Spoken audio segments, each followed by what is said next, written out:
Halo semuanya dan selamat datang kembali di channel kami. Di suatu malam, seorang wanita bernama Connie sedang ditangkap oleh polisi di rumahnya. Kemudian kisahnya flashback ke 3 bulan sebelumnya. Connie adalah juara Olimpiade lari cepat, tetapi hal ini tidak membuat dia puas secara finansial. Dia tinggal bersama suaminya, Rick yang seorang petugas pajak. Dan tampaknya rumah tangganya tidak harmonis. Mereka sudah lama berusaha mempunyai anak, dan menghabiskan banyak uang. Tetapi ketika Connie hamil, dia malah keguguran. Rick kemudian mencari pekerjaan yang membuat dia sering bepergian, dan dia menyalahkan Connie karena uang mereka habis untuk pengobatan hamil Connie. Di sisi lain, Connie pun juga pengangguran dan tidak bisa membantu dalam hal keuangan. Dia juga mempunyai kecanduan membeli kupon, dan dia sering membeli barang dalam jumlah banyak untuk mengobati kesedihannya. Karena Rick sering pergi, Connie mengajak temannya yang bernama Jojo ke rumah. Dia mempunyai channel YouTube tentang bagaimana hidup dengan hemat dan menggunakan kupon. Jojo tinggal bersama ibunya, Josie, dan dia juga kesulitan mencari pekerjaan karena pencurian identitas yang baru saja menimpanya. Dalam waktu senggang, dia bekerja sebagai sales make-up, tetapi hasilnya pun juga tidak begitu bagus. Ketika Connie pergi ke supermarket, dia sering menggunakan kuponnya dalam jumlah yang besar, sehingga mengakibatkan antrian yang panjang. Connie berkata kalau kamu hidup hemat, maka suatu hari kamu akan kaya. Suatu hari ketika dia pulang berbelanja dan merapikan barangnya, dia melihat wallpaper bayi kemudian menjadi sedih dan memakan sereal. Rupanya sereal tersebut telah rusak, jadi dia mencurahkan segala kemarahan ke email tersebut untuk menuntut ganti rugi. Hal ini membawa hasil, karena beberapa hari kemudian dia menerima kupon gratis serta surat permintaan maaf dari pabrik sereal tersebut. Ketika dia menggunakan kuponnya di supermarket, Greg sang kasir berkata kalau Connie bukan orang yang spesial, karena pabrik banyak mengirimkan kupon untuk orang-orang yang mengirimkan komplain. Hal ini membuat Connie mencoba mengirim komplain ke berbagai pabrik meskipun tidak ada produk yang rusak, dan akhirnya dia pun mendapatkan sejumlah besar kupon gratisan. Dia kemudian membagikan hal ini kepada Jojo, dan Jojo pun terkejut. Dia bahkan mau membeli kupon dari Connie dengan harga yang lebih murah. Connie malah terinspirasi, karena dia bisa mendapatkan uang dari hal yang sifatnya gratis. Lalu dia mencari tahu dan menemukan bahwa kupon tersebut dibuat di tempat yang tidak jauh dari mereka.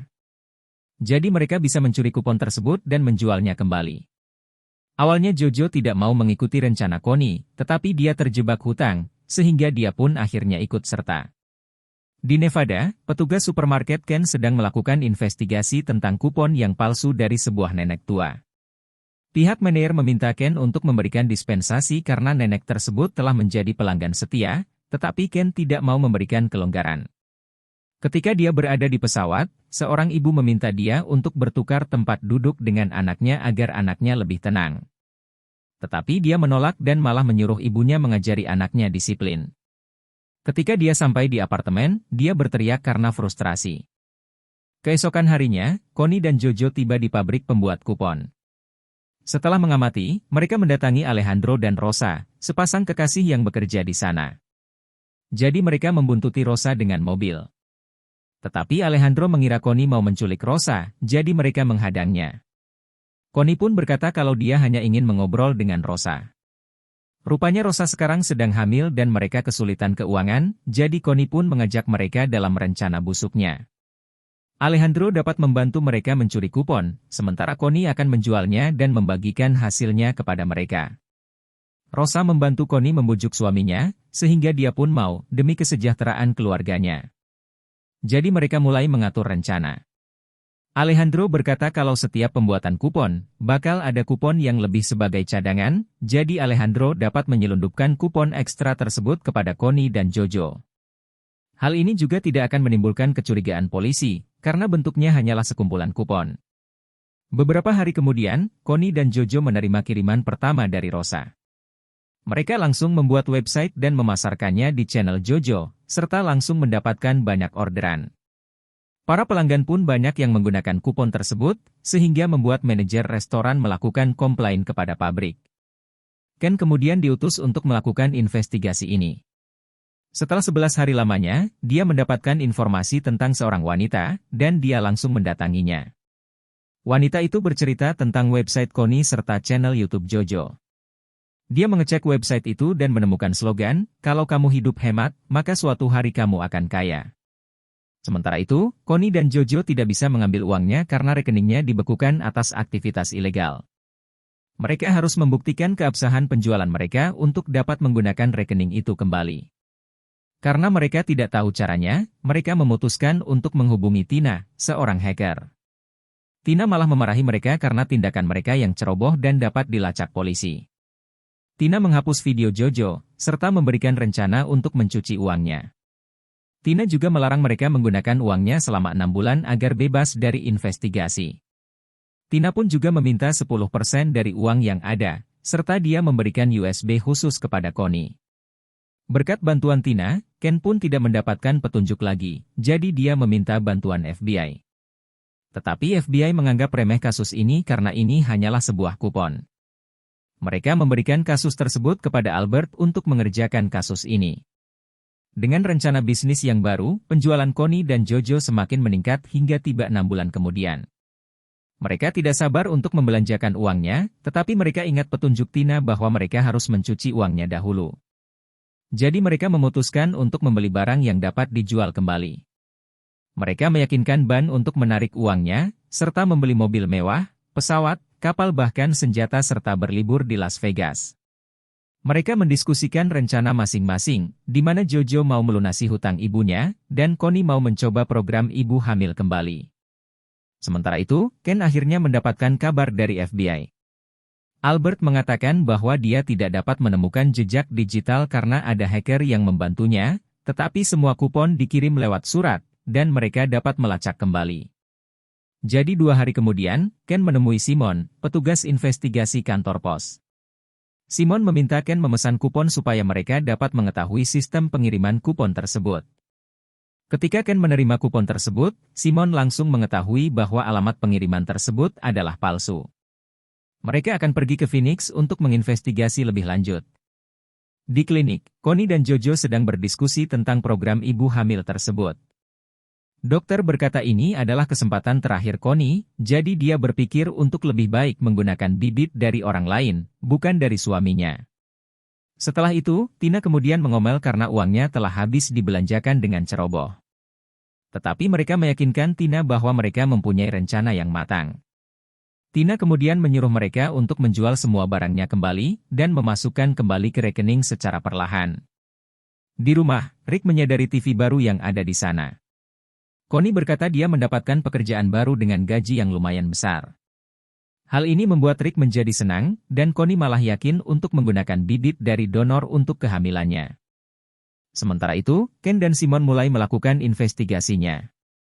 Dia menanyai kasir yang bekerja di supermarket tersebut, hingga tiba giliran Greg. Greg menceritakan tentang ciri-ciri Connie dan moto yang Connie sebutkan.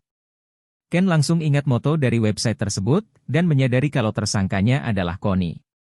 Di kantor pos, Simon menanyakan tentang cewek pirang yang terobsesi dengan kupon, tetapi tidak ada yang tahu. Dia berkata kalau temannya melihat channel YouTube yang memberikan tips hemat dengan kupon. Lalu Connie dan Jojo mulai kesulitan untuk menjual barang-barang mereka yang terlalu banyak. Ketika mereka mengantri di kafe, mereka melihat 2 orang dari klub senjata, dan memutuskan untuk membawa senjata mereka dan menjualnya di klub tersebut.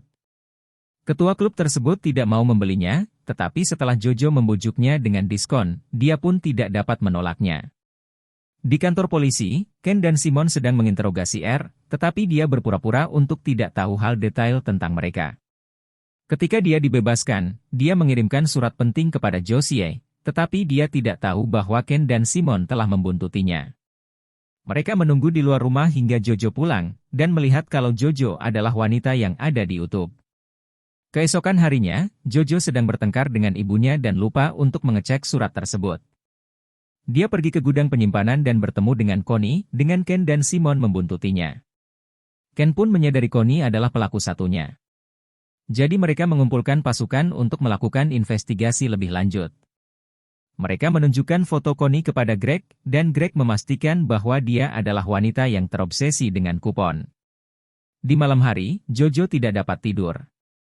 Jadi dia mencari makanan di kulkas, dan pada waktu itu dia membaca surat dari temannya. Tetapi semuanya sudah terlambat. Connie pun ditangkap di rumahnya, serta Jojo dan ibunya. Foto mereka muncul di televisi dan Rick serta Josie pun diinterogasi. Tetapi mereka berdua berkata mereka tidak ada hubungannya, dan mau bekerja sama dengan polisi. Jojo awalnya pura-pura polos, tetapi polisi menemukan video di komputernya. Di sisi lain, Connie menerima kesalahannya, dan dia kaget atas ancaman hukuman penjara 40 tahun karena penipuan. Polisi meminta pengakuan Connie sepenuhnya, dan mereka akan meringankan hukuman Jojo, jadi dia pun menerimanya. Jojo pun mendapatkan kebebasan karena tebusan dari R, pria di pos surat yang menyukainya. Sayangnya, Connie tidak seberuntung Jojo, karena Rick malah memarahinya dan dia pun meminta untuk bercerai. Penyelidikan terus berlangsung, dan akhirnya petunjuk mengarah kepada Alejandro dan Rosa. Tetapi mereka berdua kabur tepat waktu dan penyelidikan terhadap mereka pun dihentikan. Di pengadilan, Connie menyewa pengacara yang mahal. Mereka berhasil membela Connie dan Jojo, berargumen bahwa mereka hanya memanfaatkan celah sama seperti perusahaan besar biasa lakukan. Sehingga hukuman mereka jauh lebih ringan, Jojo hanya menjalani 10 hari penjara, dan Connie mendapatkan 11 bulan penjara.